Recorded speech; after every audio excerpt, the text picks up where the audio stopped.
after kind of a long period of not making a banjo album, what brought you back to making a banjo instrumental, banjo focused album? The pandemic.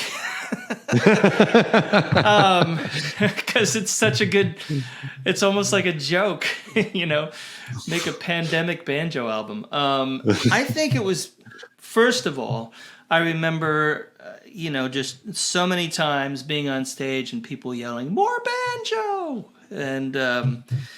And people close in my circle asking me to go back and make another banjo album. And I always have wanted to. And I remember, I think it was about 4 years ago, I was having a conversation with Tony Trishka, and I said, I think I want to write a tune a day for a little while, and try different keys. And so the first thing that got me going on writing banjo tunes again was doing exactly that. In fact, I remember starting with A flat. The first day, I was going to write a tune in A flat, so I did. Next day A, next day B flat, and I just went up. And without a capo. Without a capo, yeah. Just see what I can discover in each key, and just kind of open up the pockets of my brain and engross myself in banjo again. And that started it all. The tunes started coming. I mean, I could seriously probably record another banjo album if I wanted to, but it was a lot of work. But I ended up refining the tunes a bit, dedicating some of them to be on the cello banjo. It wasn't just from that, that exercise. I started just relating more and more again to the banjo, and it just felt like coming back home. And then once the pandemic started, I realized, well, I've got to do something. I mean, I don't have my gigs. The gigs disappeared like every other musician. I'm married to a wonderful singer-songwriter named Stephanie Schneiderman, and we have a young son, Liam. And we had to figure out homeschooling. We had to figure out a lot of stuff with computer technology. We had to figure out streaming so that we could connect with our audiences again. So that just got me thinking, well, maybe I should figure out this little recording rig I've got downstairs.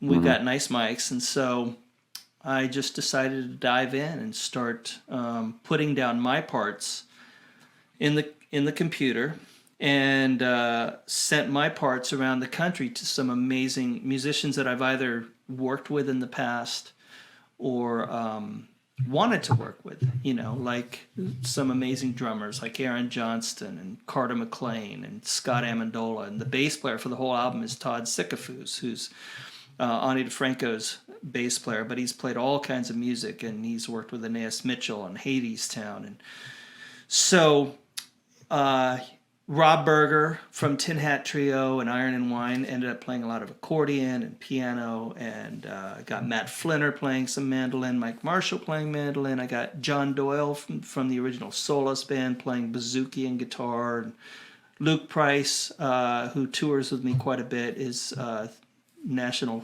fiddle champion a number of times, just an amazing musician. He's all over it.